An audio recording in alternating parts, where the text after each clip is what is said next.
At eto na nga mga kababayan, Master Judea nagbabalik na naman. Kumusta po kayo? At sa video na ito, pag-uusapan po natin mga kababayan ang mga gumugulantang sa atin na balita sa araw na ito. Na si VP Sara Duterte ay tumakas na di umano at tinakasan ang impeachment laban po sa kanya. At pag-uusapan po natin mga kababayan ang kabuuan ng impeachment trial versus VP Sara Duterte. Ang tanong, sino ang makikinabang dito?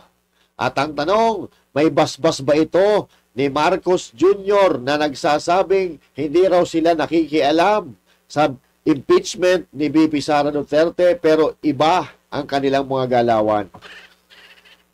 So mga kababayan, masalimuot po ang pinagdadaanan ng ating bansa ngayon. Pero imbis na pagtuunan ng pansin ang mga pangunahing problema ng Pilipinas, impeachment ang inuuna nila. Pero kung tutuusin, may ibang mga politiko na karapat-dapat o mas karapat-dapat na i-impeach kumpara kay VP Sara Duterte, pero bakit parang tahimik sila? Ano ba ang nangyayari? Ito ba ay mga moves ng mga jablo para makuha at maagaw ang kapangyarihan at sila ang magpatakbo ng gobyerno? Pag-uusapan natin ang pasimuno, pag-uusapan natin ang magiging implikasyon, mai-impeach ba o hindi si VP Sara Duterte at kung ano ang magiging consequence ng mga pangyayaring ito sa ating bansa, mga kababayan, na sigurado ako apektado ang sambayan ng Pilipino. Pag-uusapan po natin yan pagkatapos lang nito. Banateros ay hindi magigiba. Banateros ay hindi nag-iisa. Banateros ay kami walang iba. Banateros hanggang sa huli naming hininga. Yan ang banateros, walang inuurungan. Pag tama palakpakan, pag mali ay babanatan. Yan ang banateros, boses ng ordinaryong Pilipino. Banateros ay walang makakaawan.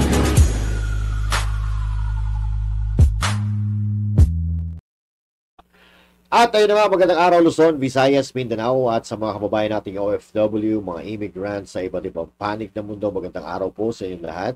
Kumusta po kayo? At huwag kakalimutan na mag-like, mag-share at mag-subscribe sa ating channel para lahat po tayo ay maligaya. Okay? So sa araw po na ito, mga kababayan, ay umalis patungong Kuala Lumpur, Malaysia ang Vice Presidente together with her family for personal trip. At ito po yung kanyang statement. Vice President Sara Duterte is traveling to Kuala Lumpur, Malaysia on a personal trip with her family, and in the course of her visit, she is scheduled to attend the Independence Day celebration and engage in an OVP program consultation with overseas Filipino workers on June 12. Thank you. So yan po ang statement, galing po yan sa Office of the Vice President, and they are letting the people know that VP Sara Duterte is out for vacation. Yan. Pero, ang pinalalabas nito mga taga-kabilang parlor, mga kababayan, ay alam nyo na yung mga ad hominem na tinatakasan ni VP Sara Duterte, ang kanyang impeachment and all that. And I don't think, tinatakasan ni VP Sara Duterte kasi walang Duterte na tumatakas sa problema. Okay? And even PRRD, hinarap niya. Hinarap niya yung problema at humantunga sa kanyang pagkakadukot at pagkakakidnap sa kanya at dinala siya papunta doon sa dahig. Okay? Tataka siguro ako that this trip of the Vice President is actually, siyempre, regalo niya sa kanyang pamilya kasi noong mga nagdaraang buwan, alam naman natin na talagang naging busy ang ating Vice Presidente sa kanyang tatay, sa kampanya, at sa kanyang trabaho bilang Vice Presidente. Pero ngayon, mga kababayan, pag-usapan po natin itong impeachment laban sa kanya. Ano? At ang tanong dito, may basbas ba ito ni Marcos Jr.? Sa kabila ng kanyang mga sinasabi na hindi makikialam ang Malacanang dito sa impeachment trials na ito. But there should always be two sides of the coin. Okay? Okay? Pero, eto, nakikita natin mga kababayan, isa lang po ang pinapakinggan ng gobyerno. Isa lang pinapakinggan ng gobyerno ang isang side lang ng coin. Okay? At bakit ba humaling na humaling po sila at minamadali ang impeachment laban kay VP Sara Duterte? Dahil ba nakikita nila na habang patagal or habang tumatagal ay lalong lumalakas si VP Sara Duterte? Ito ba ang dahilan? O talagang minamanipula nila ang isipan ng taong bayan sa pamamagitan ng paglaso na si VP Sara Duterte ay nagnakaw ng ganito, nagnakaw ng ganyan? Milyon na pinag-uusapan, mga kababayan. Milyon. But nakakaligtaan natin yung trilyon-trilyon na pondo ng gobyerno na hinadya, na pondo ng Pilipinas na hinadya ng Kongreso. Diba? Yung sa Vicam Committee na mga blanco, parang nawala na po. Na kung tutuusin, that's a trillions of pesos na pinalasubas po nila.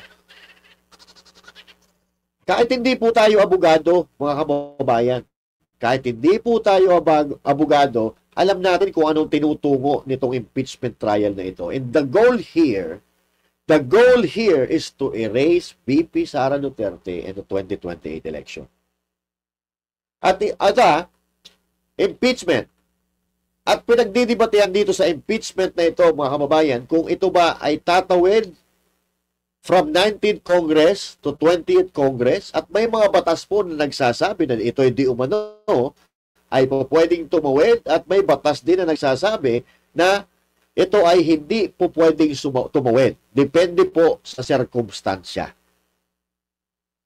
Pero, naaalala ko na sinabi, malinaw na sinabi ng ating magaling na kaibigan na abogado na si Atty. Torion, na yung batas daw na nagpapahintulot para itawid ang impeachment laban sa isang individual patungo sa susunod na kongreso, ay panahon pa po yun ni kupong-kupong. May pinakabago daw na batas ngayon, mga kababayan, na I forgot, I'm not a lawyer, but I understand and I still remember the words of our friend lawyer na si Atty. Torion, na hindi nga raw, base doon sa bagong batas, hindi raw po pwedeng itawid ang impeachment from previous Congress to the new Congress. Pero, dito sa nangyayari, ano nga ba ang susundin dito? Yung luma or yung bagong patakaran, mga kababayan? Ito, base po kasi dito sa mga pahayag ng ilang mga personalidad.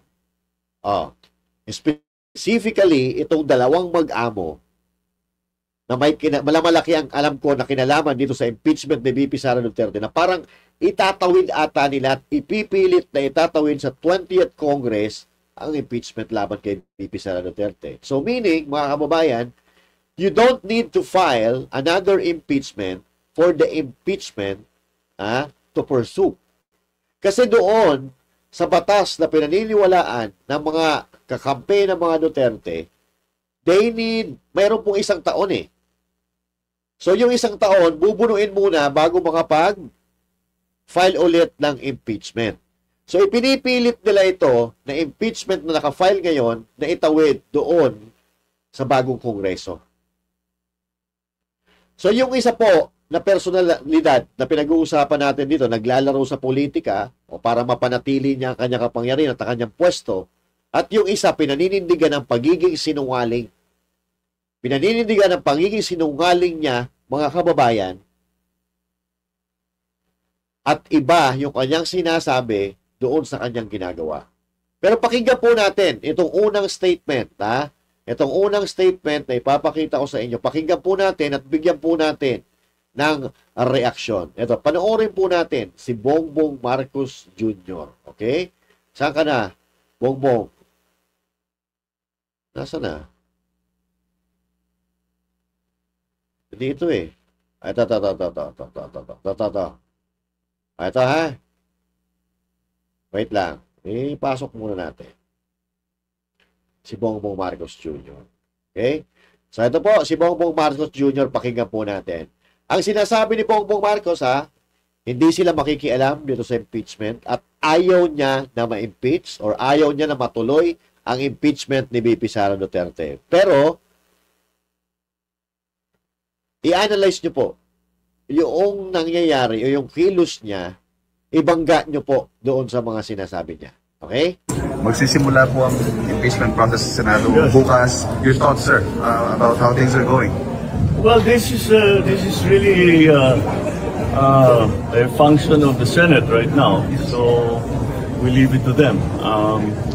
It has moved already from the House. It has now been in the Senate for a few months, and we are watching, of course, what the Senate President Chis Escudero is doing to try to make it as a peaceful a transition as possible from this Congress to the next. So I think Ang controversy po ngayon ay kung tatawid daw from 19th to 20th Congress. As a former senator judge, what are your thoughts on that controversy, sir? What is the controversy?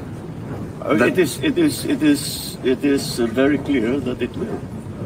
Because there's no way that even if they start the trial now, that they will finish it before the new senators come in. So, well, again, the senators will decide. Okay? So, ang lakas ng tama, pangiwi-ngiwi pa eh. Nakita nyo po ba yun, mga kababayan? Na pinagpipilitan niya na itatawid. Itatawid nga talaga.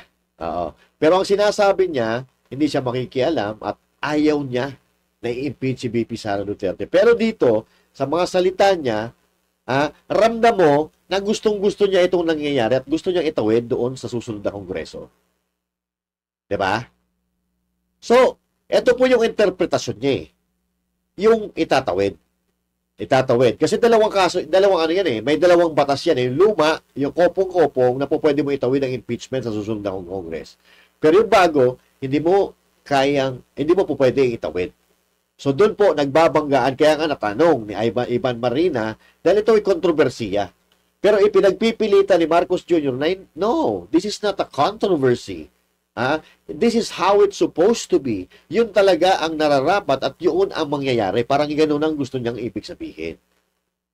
So nasaan yung sinasabi niya na hindi siya pabor sa impeachment ni VP Sara Duterte kung dito sa mga statement niya ay gigil na gigil siya na ma-impeach si VP Sara Duterte. And that is the reason why this is the king. He is the king of lies. Diba? Wala tayong magagawa kung ganun yung interpretasyon niya. Ano po ba naman ang aasahan natin dito sa walang utak na presidente? Pero ang nakakapagtaka kasi dito at ang nakakagulat, parang iisa ang tinatahak ng landas ng dalawang mag-amo na ito.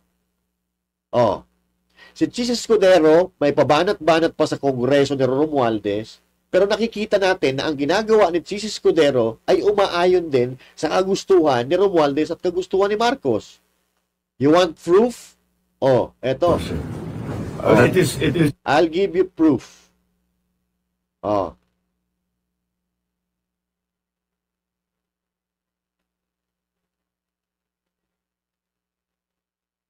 I'll give you proof. Yan ay isang paksa na dapat pagpasa ng impeachment court kapag na-convene na ang impeachment court.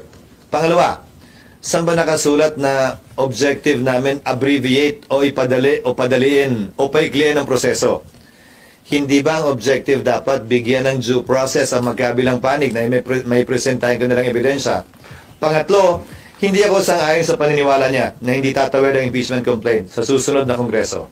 Bagaman ang opinion ko ngayong 19th Congress ay hindi binding sa 20th Congress, ito'y pagpapasahan muli ng 20th Congress kung saan bahagi pa din ako at boboto ko kung sakasakali na ito'y dapat at pwedeng tumawid kung sakasakali. Yan ay isang paksa na dapat. So yun, mga kapatid. Mga milyunan to. Pagpasa ng impeachment court kapag Parehas po ang gusto nila mangyari ni Marcos, ni Romualdez, at yung iba pang mga pro-impeachment. Although alam natin na itong si Chis Escudero ay naglalaro ito naglalaro ito para mapanatili niya kanyang posisyon bilang Senate President. Dito makikita natin kung ano po yung common denominator nila ni Marcos Jr., ni Martin Romualdez, na alam natin na pinaglololokolong tayo nito mga ito. Kunyari, nagbabanatan sila. Nagbabanatan para hindi magduda ang taong bayan. Pero, hindi tayo kakagat basta-basta. Di ba? Parehas na parehas ang gusto nila mangyari. Maitawid sa 20th Congress ang impeachment ni VP Sara Duterte, na talagang tutuluyan nila si VP Sara Duterte. Oh. Pero of course, mga kababayan, sabi ko nga, may dalawang mukha ng istorya yan eh. Sa husgado, merong nirereklamo, at merong nagrereklamo. At yung nirereklamo, dapat sa batas natin, pinapakinggan din at kasi katulad ng nagrereklamo. Kaya nga nagkakaroon, di ba, ng hearing? Kaya nga nagkakaroon ng debate kasi ipinagtatanggol ang magkabilaang panig. Di ba? Yung nagrereklamo, yung inirereklamo. Pero sa nakikita natin, mga kababayan, na parang binibigyan pa nila ng, although, expected na naman natin na gusto talaga nilang durugin si VP Sara Duterte for the sake of 2028 election, but the people will not allow this to happen. Because the people know that VP Sara Duterte had nothing to do with sa pagnanakaw. Dahil ito pala, napatunayan natin na ito yung patibong. Bibigyan ka ng pera, ng pondo, na uubusin mo sa loob ng 11 days. At yun pala ay gagamitin sa kanya para makapag-file ng impeachment itong mga lapugo na ito. So, and that is the reason why nandito tayo sa masalimuot na sitwasyon ng Pilipinas na imbis na nakafocus sa mga pangunahing pangangailangan ng taong bayan, ang ating mga politiko na nakaupo dyan sa gobyerno, impeachment po ang inuuna nila. Well, wala tayong pakialam. Matuloy o hindi, it doesn't matter. Okay? Pas gusto pa nga natin, matuloy eh. 'Di ba? Para magkaalaman talaga kung sino ang nagsasabi ng totoo at kung sino ang nagsisinungaling. But, with the system that we have right now, with the administration and the government that we have right now, huwag tayong umasa ng fair justice. Hindi tayo makakaasa ng fair justice. Pero tayo kasi, bilang Duterte supporter, ayaw natin eh. Ayaw na natin na matuloy, mabasura na yung impeachment na yan because we don't know. We don't know what this government of Marcos administration is capable of doing. Diba? Kaya nila baliin ang lahat eh. Pero bago tayo dumako dyan, mga kababayan, so we also need to hear the opinion of the personality na hindi kumakampi at hindi rin kalaban. Which is yung nandun pa sa gitna. Katulad na lang halimbawa nito, si Cayetano. Pakinggan po natin. So ang napakinggan po natin ay yung mga side po yun, mga pro-impeachment. Si Marcos Jr., nasabi niya, ayaw niya ng impeachment, pero nakikita natin sa kanyang mga sinasabi at sa mga ginagawa ngayon, na gusto talaga niya. Gigil na gigil siya na ma-impeach si VP Sara Duterte. Gusto niya ang nangyayari. Pero now, let's hear it from the gitna, okay? Sa gitna. So, hindi ka kampe, hindi ka laban. So, although may leaning pa rin sa mga Duterte, but I think itong sinasabi ni Cayetano is for the benefit of the Philippines and for the benefit of the Filipino people. Let's check it out. Pakay bukas, constituted ang impeachment court but not yet convened. Anong sabihin Because ang usapan niya, magko-convene sa Wednesday. Because obviously, Senator Bato wants to take the floor tomorrow. So ayaw naman niya na bad faith na pumayag siya mag-convene tomorrow. Tapos may sasabihin siya bago mag-convene. Si Senator Coco naman and Senator Risa, syempre, the faster the better. So constitute meaning nabuo na. Convene means nag-umpisa na yung what's the right word for convene, di ba? Kumbaga sa korte, constitute meaning existing na yung court. But convene, meaning nag-umpisa ka na. Pero itong panunumpa ni SP as presiding officer, guarantee na talagang magko-convene kayo as impeachment court on Wednesday. Well, even naman kung wala. But sabi nga ni SP kanina sa likod, symbolic, sabi naman nung ibang mga it's more than symbolic. Diba? So, but expect more delays on many other issues tomorrow and Wednesday. Okay. So, huwag po natin kakalimutan, mga kababayan, na ang issue ng Pilipinas ay hindi lang po impeachment ni VP Sara Duterte. Kasi ang wino-worry natin dito, baka lahat ng mga politiko sa Pilipinas ay nakafocus na lang doon sa impeachment ni VP Sara Duterte at makakalimutan na yung mga pangunahing bagay na kailangan ng mga Pilipino, yung mga importanteng batas na maipasa para makatulong sa mga Pilipino. So, ang wino-worry natin, baka mag-focus sila dito sa impeachment ni VP Sara Duterte na ayaw nating mangyari. Kasi kapag nag-focus sila lahat sa impeachment ni VP Sara Duterte, one worst scenario na mangyayari dyan, pagtutulungan nila si VP Sara Duterte. Pagtutulungan nila si VP Sara Duterte, pag nakita nilang kung saan papabor sa kanilang paning, yun ang gagawin ng mga yan bilang mga politiko. So now, dapat handa tayo sa lahat ng magiging consequence, sa magiging resulta nitong impeachment na ito. Okay? So tuloy natin muna. Pero walang nag-object na magko-convene kayo as impeachment court. Wala naman. So, ang question kasi nga, di ba, dahil last day sa Wednesday, baka hindi mo pag-usapan lahat ng issue na dapat pag-usapan before mag-convene. Kasi wala namang problema pag-usapan lahat ng issues once nag-convene. Ang problema lang yung June 30. Diba? Pag hindi mo natapos doon. But remember, once nag-convene, may mga filings yan. Diba? May summons, yung sagot and everything. So that will take time. Okay. So naalala ko, mga kababayan, na si Francis Tolentino, si yung natalo, napabali-balingbing din, nag-file siya ng resolution na tapusin itong impeachment ni VP Sara Duterte until June 30 lang. So pagkagayon, para magiging train reaction dyan, mga kababayan, bibilisan nila. Bibilisan nila and darating doon sa punto na yung pagdidebate nila mawawala na ng saysay dahil minamadali nila yung proseso. Dapat hindi hinog sa pilit. Dapat hindi hinog sa pilit, dapat hindi minamadali dahil lahat ng bagay na minamadali ay hindi po maganda ang kinalalabasan. Ang isang prutas, pagka hindi na hinog sa tamang pamamaraan, mapait po ang kalalabasan niyan. 'Di ba? So, yun po ang katotohanan. At sana, dumaan sa tamang proseso, manaig ang hustisya sa Pilipinas, masunod ang konstitusyon ng Pilipinas, at walang mangyayaring lakaran pa ilalim, mga kababayan, at paiirali na naman yung pera-pera, koneksyon, at yung mga pangako sa mga politiko na ikaw gagawin kitang ganito, ikaw gagawin kitang ganyan. Sana walang ganun. Sana lahat ng mga kongresista, lahat ng mga senador, sa pagkakataong ito, moving forward, ay magkaroon ng paninindigan para labanan ang kasamaan, kademonyohan ng gobyernong kasalukuyan. Tuloy, Alan. So in one sense, may one giant step today. But in another sense, expect many more questions and debates tomorrow and Wednesday. Pag na kayo sa impeachment court, doon isa-settle kung kayo yung magsasettle kung pwedeng tumawid o hindi. Kasi sa dulo nung sa Wednesday. Yes and no kasi nga, halimbawa. Yes and no nga. O pwedeng tumawid, o pwedeng hindi kasi may dalawang magkaibang batas. Yung luma, o pwedeng tumawid. Yung bago, hindi pwedeng tumawid. At yun po ang pagdidibatihan nila. At depende pa rin yan. The more, the merrier.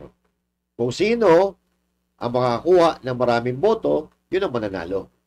Pagka pinagdibatihan nila, pinagdiskusyon nila, itatawid ba natin o hindi? Yung marami ang boto, yun ang masusunod. Kung halimbawa, marami ang bumoto sa itawid natin, so itatawid. Itatawid sa 20th Congress. Halimbawa naman, kabaliktaran, mas marami ang bumoto ng hindi itatawid, hindi maganda. Kasi maghihintay sila ng another year from the time that this case or impeachment was filed, maghihintay sila ng 100 years tuloy, ng 1 year, which is February of 2026, para makapag-file ulit ng bagong impeachment case laban kay VP Sara Duterte. And that is the reason why ipinipilit nga nila na itawid para dire-diretso from 19th Congress. Pag hindi man nila matapos, itutuloy sa 20th Congress, itutuloy lang yung nasimulan sa 19th Congress. Which is, ayon sa batas, hindi raw po pwede. Diba? Tuloy natin. Sinettle namin one way or the other, pwede o hindi. Hindi mo naman pwedeng pangunahan yung 20th Congress. So pag sinabi namin hindi pwedeng tumawid, sinabi ng 20th pwede.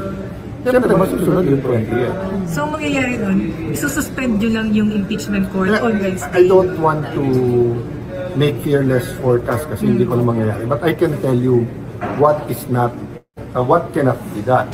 Diba, the 19th Congress cannot bind the 20th Congress. Sir, kung ba sa Wednesday, as in, pagka nag-convene, dun pa lang kayo mag-set ng rules, gano'n? Hindi, meron na tayong rules. So actually, susundin na yung rules. So, but today, ni-refer sa committee on rules. So last time, nagkaroon ng impeachment from the committee on rules, the next day nag-convene na. So doon nga nagkakaroon ng issue para sabi ni Senator Coco, ba't hindi na mag-convene tomorrow? So sabi naman nung isang side, bakit hindi sa Wednesday? But yun na, sa course of discussion, sinabi na maaaring magsasalita si Senator Marcos. So kung inaabangan din namin kung magsasalita siya. Pero yung pagsalita na magkukunvene kayo on Wednesday. Okay. So regarding sa pagsasalita ni Senator Bato, nagsalita na po siya, mga kababayan. Okay? Nagsalita na po siya kung ano yung site niya. Pero malinaw dito sa sinasabi ni Alan Cayetano na pagdidebatehan nila kung ano ang magiging procedural na takbo nitong impeachment laban kay VP Sara Duterte. Katulad na sinabi ko kanina, pag maraming bumoto ng itatawid yan. Pero pagka walang bumoto, halimbawa mas maraming bumoto sa hindi itatawid, then save si VP Sara Duterte for at least the next 7 months, no? Kasi dito, ang kinakatakot lang natin, baka kung ano ang mangyari during the impeachment trial. Kasi alam natin na ang gobyerno at administrasyon ni Marcos gustong-gusto niya na ma-impeach si VP Sara Duterte. At hindi lang administrasyon ni Marcos ang gustong-gusto ma-impeach si VP Sara Duterte, kundi pati yung mga dilawan, mga pinklawan, yung mga komunista, rebeldeng CPP-NPA, dahil matinding kalaban nila ang mga Duterte. Okay? Galit yan sa mga CPP-NPA, galit yan sa korupsyon, galit yan mga kababayan sa mga magtarampong. Now, dito natin mapapatunayan kung marami talaga ang mandarampong sa Pilipinas. Dahil pag na-impeach si VP Sara Duterte, that means that these politicians are not for our country, but for their self-interest. Kasi alam naman natin, huwag na tayong magtanga-tangahan. Huwag na tayong mag-play games. Huwag na tayong magbubububuhan. Dahil si VP Sara Duterte ay hindi po nagnakaw ng pera yan. Hindi pa man natin. Ibintang nyo na lahat sa mga Duterte. Huwag lang ang pagdanakaw. Dahil hindi nila ugaling magnakaw. Dahil kung mapapansin nyo, ang patunay na sila ay hindi magnanakaw, ang Davao po ay walang utang. Walang utang, and at the same time, Davao City is performing. Lingid sa kaalaman nga pala natin, merong twin tunnel na binutas, ginawang kalsada sa Davao, noong isang araw lang natin nalaman, and wala pong kinalaman, sa tingin ko, ang national government dyan, dahil ang Davao, they can stand for themselves. Okay? Kahit wala sigurong gobyerno ni Marcos, tatakbo ang Davao at kikita Davao, uunlad ang Davao dahil ang mga Duterte ay magaling mamuno. Di ba? Totoo naman yan eh. We're just saying facts here, right? So, kung hindi sila magaling mamuno, di sana mula noon hanggang ngayon, ganun pa rin ang Davao. The fact na Davao is one of the safest city in Southeast Asia, they did something good to Davao. At the fact na maraming turista ang pumupunta sa Davao, they admire Davao, gusto nila. Oo. Pero ganun pa man, mga kababayan, kapag umiral na naman ang mga demonyo, wala po talaga tayong magagawa eh. Wala po tayong magagawa. Although, yung kampo ni VP Sara Duterte, naglabas sila ng statement like a few days ago, na kung ano man ang magiging desisyon ng Senado, they are ready to face anything. so long as it's following the law, the rule of law, it's okay. They will answer, they will face it, so walang problema doon. Mas gusto nga natin yun. Kaya lang, problema natin, baka may makialam. Kasi nga, kung makikita natin, yung puwersa, kapangyarihan, pera ng gobyerno, ginagamit nila laban sa mga Duterte. And alam naman natin na when money talks, everybody listen. Lalo na yung mga korap. Kaya nga hindi nanalo si Pastor at si Vic Rodriguez Kasi sisingilin nila yung mga korap. And I do believe that these politicians that we have right now has the same feathers. Okay? And that is the reason why they flock together. Di ba? So ayaw nila na mapahamak sila, and then they will make way. They will spend billions or even if not billions, millions of money just to block the personalities na maaaring makapagpahamak at makapagbulgar po sa kanila. And that is the reason why dinaya nila si Pastor Kibuloy at si Vic Rodriguez, na alam naman natin na lahat sila ay gusto ng mga absentee voters, and that represent the whole Philippines itself. Okay? So now, hindi patas mga kababayan. Hindi patas dahil dapat lahat ng panig pinapakinggan, pero ang nasa nangyayari, isang panig lang ang pinapakinggan. Kaya ito po, yung hinihintay ni Cayetano na magsalita, si Senator Bato, magsalitain natin, Senator Bato de la Rosa. Sana ba yun? Sana yun? Wala. Eto.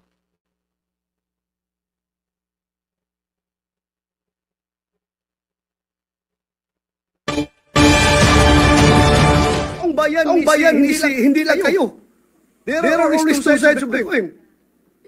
Bakit ba? Wala bang value yung mga taong bayan na nagsasabi na ayaw namin ng impeachment? Gusto nila? Ang ibabalyo ng Senado ay yung mga tao lang na nagsasabi na forthwith kuno yung impeachment na yan. Kalimutan na natin yung ibang tao na majority na nagsasabi na ayaw namin ng impeachment dahil panggugulo lang yan sa ating bansa. Lalo tayo nagiging divided. Ipaintindi po natin sa lahat na due process. Kailangan dumaan po tayo sa due process. Hindi po tayo pwedeng palundag-lundag. What is the pleasure of the Honorable De La Rosa, sir? Thank you, Mr. President. Mr. President, according to Senator Cayetano, ito'y labanan ng mga abogado. Hindi po ako abogado, Mr. President, but I just would like to manifest my observation na to be fair to the Senate President. Pag sinabi natin na you have an intention to delay the impeachment proceedings, I would like to state for the record, Mr. President, na 1 month ago pa, pinagawan mo na kami ng robe, Mr. President. Kasi excited na tayo na sumuot ng robe para to form the impeachment court. To be fair with you, Mr. President, you've been preparing for that. And yung schedule natin na naka-schedule sa Wednesday, which is 11, if we give the ruling today, whether ano ba talagang gusto natin? Today or Wednesday, I support you, Mr. President, kung anong gusto natin schedule. Sana masok-usapan natin ngayon. Hindi ako abogado, pero ako isang Pilipino na gusto sana na hindi na tayo magkakagulo sa Pilipinas. Hindi tayo magkawatak-watak. At yung mga nagyayabang dyan, na sabi nila, gusto daw ng taong bayan, na ito ay talagang magkakaroon ng impeachment, taong bayan, ginagamit. I don't know kung sino taong bayan na sabi nila. Because alam ko, Mr. President, halos lahat ng tao ng... Ito, alam ko kung sinong taong bayan yan, Senator Bato. Ito, pakita ko sa iyo kung sinong taong bayan yan. Ito, Oh. Ito, sila po yung consist of taong bayan na sinasabi na gustong i-impeach si VP Sara Duterte. Nasabi ko nga kanina, mas mahaba pa yung pila ng pandisalan ni Aling Lita sa tuwing umaga. Mas marami pa dyan yung nakapila. Walang hiya In-announce nyo pa yan like 2 weeks ago na magkakaroon kayo ng rally dyan sa harap ng Senado. O bakit ganyan yan? O, Senator Bato, ito po yung taong bayan na tinutukoy nila. Ito po, itong mga ito ang nagre-representa po ng taong bayan na sinasabi nila na gusto magpa-impeach kay VP Sara Duterte. Walang iba ang pinuno nila na si Dilimaw. Ayan ML Party List. Diba? So ibalik po natin doon sa video ni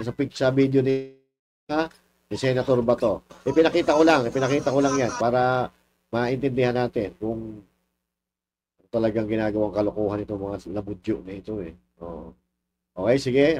Senator Bato, nasaan na si Senator Bato? Ayun.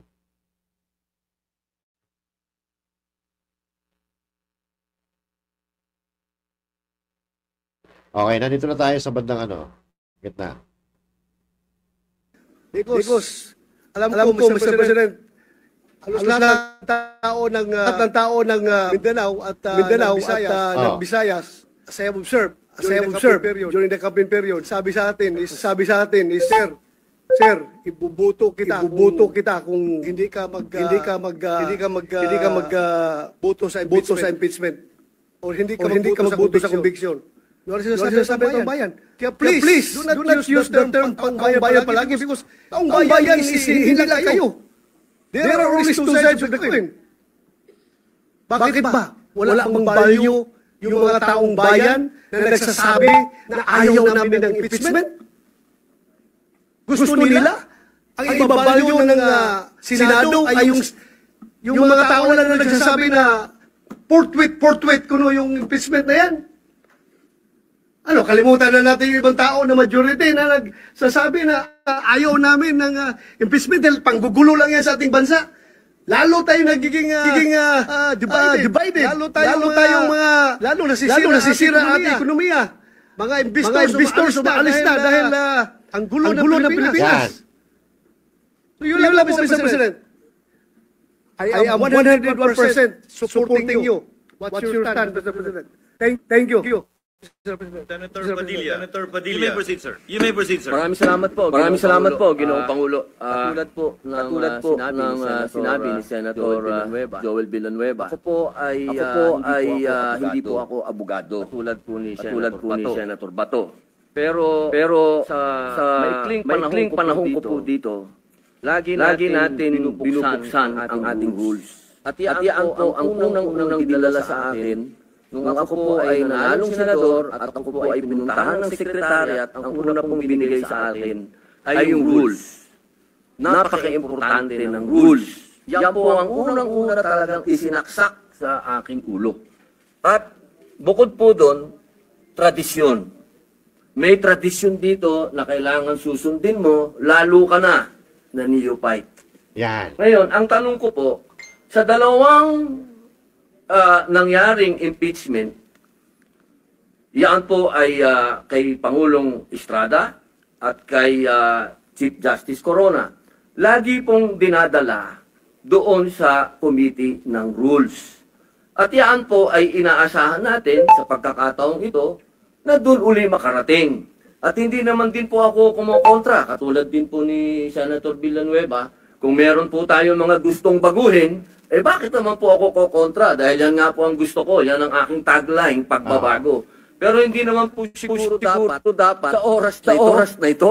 Bakit naman sa oras na ito tayo gagawa ng isang bagay na katulad din po ng sinabi ni Senator Bato de la Rosa, talagang po bang tayo ay gusto nating magkahiwa-hiwalay na talaga? Yung po bang bansa natin talaga gusto na nating gutay-gutayin. Kung meron po tayong gustong baguhin, hindi po siguro yan sa panahon na ito, at sa pagkakataon na ito. At katulad din po ng sinabi ko, lagi ko pong sinasabi, paulit-ulit. Hindi po ako abogado. Ako po ay madalas akusado. Ako po ay ex-convict. Kaya ako po ay sanay sa korte. Ako po ay laging humaharap sa korte. Lahat po ng mga proceeding ng korte na abutan ko na hanggang po sa pagkakakulong. Kailangan po siguro maipaintindi natin sa lahat na due process.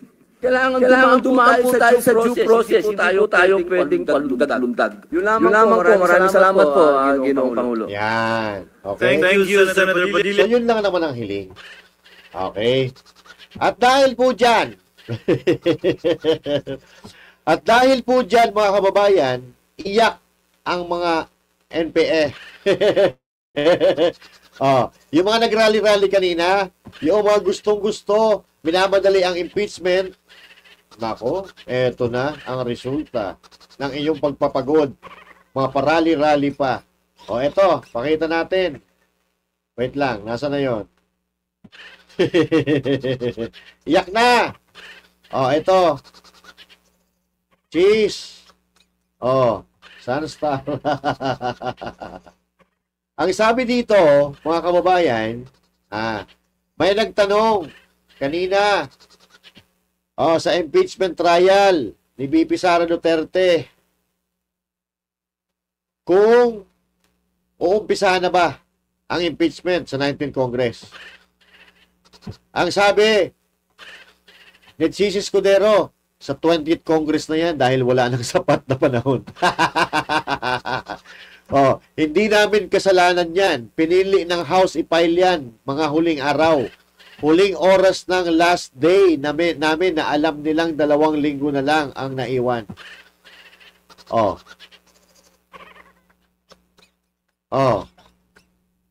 Escudero told reporters that 19th Congress lacked sufficient time to conduct the trial. The 19th Congress adjourns sine die on June 14. Mag-adjourn sila, mga kababayan. Wala na. Tapos na. So, mag-ano po ito, mag-uumpisa yung impeachment sa 20th Congress. But the thing here is that, ang hindi maganda dito, mga kababayan, ang hindi maganda ay pipilit, even Chis Escudero is trying hard na maitawid itong impeachment sa 20th Congress. Diba? So ito po yung masalimuot na pinagdadaanan ng ating bansa. Yung milyon na alam nilang dumaan sa tamang proseso, nagamit ng tama ni VP Sara Duterte, impeach.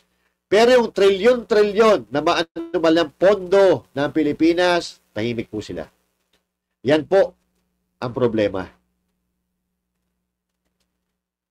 Alam natin na yung mga demonyo talaga nag-overtime. Akala nila si VP Sara lang ang babagsak dito, di ba? Kung sakasakali na magwagi sila, may pa-impeach nila si VP Sara Duterte. Well, Mr. President Bongbong Marcos Jr., you have done a lot of impeachable offense that may lead you to impeach next to VP Sara Duterte if God forbid. Di ba? Unang-una, may isipin mo, sino ba may mga pasimuno nito? Walang iba kundi mga Dilawan, Trillanes, Risa Ontiveros, di ba? Si Laila de Lima, mga pinklawan. Sila po ang may pasimuno nito. Kasama yung Makabayan Black. And the later time, sinuportahan po yan ng Kongreso sa pamumuno ni Martin Romualdez. But this is that's the reality. You know the reality? This is the reality. Alam ko at alam ko na alam ninyo, kahit confident tayo na may papanalo ni VP Sara Duterte itong impeachment na ito, huwag pa rin tayo pakakasiguro. Bilang supporters, dapat alam natin ang mga posibilidad at alam natin kung paano i-handle lahat ng sitwasyon or po pwedeng mangyari. Halimbawa, ay posibilidad na ma-impeach talaga si VP Sara Duterte. Although alam natin na walang ninakaw si VP Sara Duterte, and all of this is about politics. We know for the fact, mga kababayan, that this government is capable of doing something na hindi natin inaasahan. They are capable of doing things na ikakapahamak ng politiko, ikakapahamak ng taong bayan, ikakapahamak ng bansa. Because they don't listen. They don't follow rules. They don't even follow law.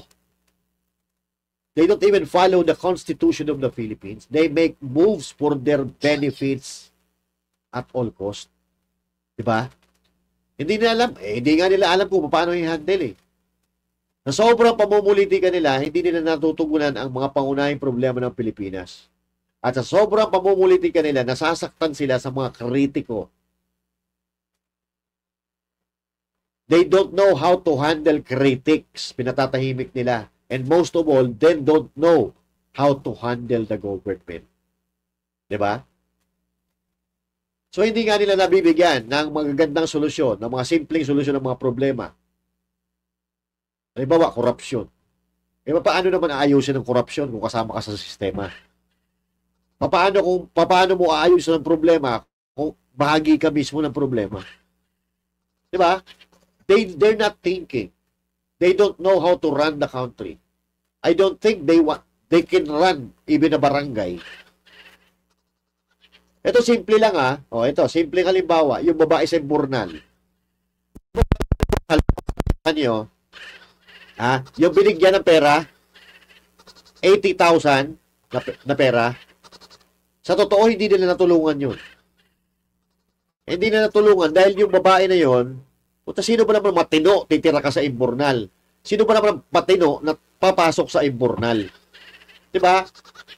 Yun pala, only to find out that na yung babae na yun pala ay addictus. Addictus na babae, tapos binigyan nila ng ganung kahalaga. Tanungin ko kayo, sa tingin nyo, kung nagdodroga yun, binigyan mo ng pera, saan nyo dadalhin yung pera? Baka naubos na sa droga yun. Dapat sana pre-profile nila. Pre-profile muna yung babae. Binigyan kung anong, bago nila binigyan na kung ano-ano. Pre-profile muna nila at sinecure yung babae in good health, kung ano ba talaga yung tunay niyang pangangailangan. Pera ba talaga kailangan niya? Kasi kung addict, bibigyan mo ng pera, ano bibili niyan? Di droga. O baka ubus na yung pera nun. Dapat pre-profile nila, tinignan kung ano yung whereabouts nito, yung background ng babae. Sa madaling sabi, kinilala muna sana nila. Ura-ura na nagbigay sila ng pera eh. Bakit? Bakit? Dahil nag-trending yung picture. Naawa yung mga tao doon sa babae kasi nakatira sa Imburnal. Alak ng puta, kahit sinong matinong tao hindi titira sa Imburnal. Siyempre, mga ututo, bigyan mo ng pera. Para sa tingin ng iba, mabango ka. Na dapat sana, ang ginawa nila, pinacheck nila, nasa tama ba kaisipan nito? Kasi walang matinong tao pupunta titira sa Imburnal. Nasa tamang kaisipan ba ito? Hindi sana kung addictos, hindi sana rehab. Sa bagay, allergic sila sa rehab eh. Ang gusto lang nila media mileage. Dahil walang nagagawa, kahit ganong issue, napakaliit na issue, pinapatulan nila. Putangin na, pag si Sadako lumabas sa Imburnal, hindi sa TV, sigurado trending yun. Baka hindi lang 80K bigay nila. Pero going back to the impeachment, mga kababayan. Umilag ka na lang kung matatamaan ka dito, Kung ikaw, isang politiko, unyemas ka, na humaling ka, kating-kati ka, na maumpisa ng impeachment ni VP Sara Duterte, tapos tahimik ka doon sa malalaking issue, sa mga insertion ng budget ng gobyerno, sa nawawalang pondo ng gobyerno, tahimik ka sa maanumalyang pagpasa ng 2025 budget na nawawala at hindi natin alam kung saan nila ginasta, aba po kinang inakay, ipokrito ka. Kung ang nakikita mo lang ay yung 125 billion na sinasabi na ginasta ni BP Sara at tahimik ka doon sa trilyon-trilyon pera na ginagasta ng mga buwaka ng ina, abay, hipokrito kang lafota ka. Ang laman ng utak mo, politika. Ganun ang totoo yan. Totoo dyan. Real talk yan. But the thing here is that the good thing about this is that ang impeachment trial ay magsisimula sa 20th Congress. Yun lang ang pangawakan natin. For now, let's support each other. Supportahan po natin ang mga kakampi natin. Huwag tayo maglaglagan. Doon sa mga naglalaglagan dyan, sa mga nag-aaway-away, tigil-tigilan nyo na yan. Our goal here is for our country. Magkaroon ng matino na pangugugobyerno. Magkaroon ng matahimik na buhay mga Pilipino. Maibalik yung dating nangyari sa Pilipinas. Yung matahimik, nakapaglatakad-lakad tayo ng matiwasay. This is not for all of... this issue is not... Hindi tayo ang bida dito. We're not the main, We're not the main actors. We're not the main problem. We're not the main issue here. The issue here is our country. Kasi sa mga bida-bida, sa mga pabida-bida, tigilan nyo na yan, please. Oo. Doon tayo sa ikagaganda. Diba? Ang goal lang naman natin dito hindi ma-impeach si VP Sara Duterte. At ang goal natin, na maituwid yung mga pangyayari. Mailabas si Pastor Kibuloy, mapauwi si President Duterte. O yun dyan sa mga nasa dahiga, tigil-tigilan nyo yung pag-aaway-aaway nyo. Ang problema kasi kanya-kanyang pasikatan ata may problema yung kabila, may problema sa kabila. Itong kabila, may problema din sa kabila. Di ba ang gusto lang naman natin, bring PRRD home. Bring PRRD home, yun ang goal. Hindi yung magpabida-bida kayo, di ba? Ako wala naman ako pinapanigan I don't know kung ibang banateros may pinapanigan sila. But ako wala, di ba? Kasi kung papanig ka doon sa kabila, wala rin mangyayari. Papanig ka doon sa kabila, wala rin mangyayari. Let's focus on the goal. Kung ano yung pinaglalaban. Hindi yung views, hindi yung ego, hindi yung pride. O tayo na, yung presidente nga natin na napakagaling, nagpapakumbaba Yung mga gagaling natin politiko na mga Duterte, nagpapakumbaba Tapos kayo nagpapataasan ng ihi. Tigil nyo na yan. Kung may mga kayo, may mga personal na interest kayo, doon tayo magkakaproblema. Di ba? Ang goal natin dito, kaya nga kayo nagrarally-rally dyan, pasalamat kayo, wala pang banateros dyan Pumanda kayo dyan, pag may napuntang banateros dyan sa dahig, mababanatan talaga kayo dyan. The goal is to bring PRRD home. Hindi yung magbida-bida kayo, di ba? Hindi yung kung sino mas magaling. Iuwi nyo si PRRD dito. Iuwi nyo si PRRD dito at sasaluduan namin kayo. Pero kung hanggat hindi nyo na iuwi si PRRD, wala naman kayo nagagawang tulong, nagpapagulo pa kayo, mura lang aabutin ninyo. Ganun. Totoo yan. Real talk yan. Pupunta dyan si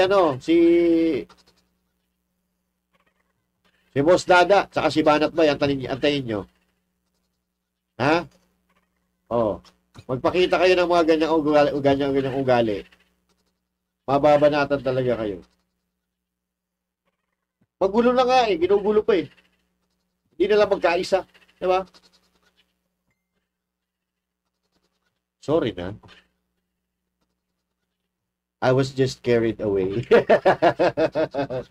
Pero promise the goal is to bring PRRD home. Ipanalo natin si VP Sara Duterte sa laban niya. At ilabas natin si Pastor Apollo Kibuloy. Pagka yun, masaya na tayo. Wag umpisa tayo uli. Kung siya mag-away-away pagkatapos ng problema. May problema pa nga, dinadagdagan nyo pa. Problema na nga, dinadagdagan nyo pa. Isip-isip tayo. Okay? Pinagtatawanan tayo ng mga nasa kabilang parlor, kagagawan din ninyo. Diba? Okay? Anyway, matatag na Pilipinas yan ang ating pinaglalaban. Yung maayos na Pilipinas, yun lang. Dahil yun ang goal ng mga Duterte, kasama si Pastor Kibuloy dyan. Diba? Nas wala kami pakialam na manalo matalo, tuloy-tuloy ang laban. KOJC lang sa kalam. At ngayon pala, 1-year anniversary ng A Day of Infamy. Ngayong araw na ito, ginugunita ang 1 taon ng pagpasok ng mga demonyo sa simbahan ng KOJC. Diba? Doon sila nagsimula mag-field trip. Nag-field trip sila dyan. Tapos nung binasa lang, nagreklamo na. Papasok kayo sa private property, tapos pag nabasa kayo, dapat nga yung mga kaning baboy ang pinuho sa inyo. Diba? So, nakikisa po tayo sa paggunita ng kahayupan na ginawa ng kapulisan sa pamumuno ni Torre dyan sa KOJC. 1 taon na po. 1 taon. At hindi pa tapos ang laban. Tuloy-tuloy ang laban hanggat hindi napapanagot ang mga animal, mga demonyo, mga sunod-sunurang tuta na kayang gumawa ng ikakapahamak ng kapwa para masungkit ang medalya, masungkit ang inaasam-asam na posisyon ng mga sorry na. Napapamura na naman tayo dito. Okay, so maraming salamat sa inyo mga kababayan, sa inyong pakikinig. Patuloy lang tayo manindigan sa tama. Yan tayo magkakasundo-sundo. Once again, my name is Master Judea. Say thank you. God bless you. And to God be the glory. Arya!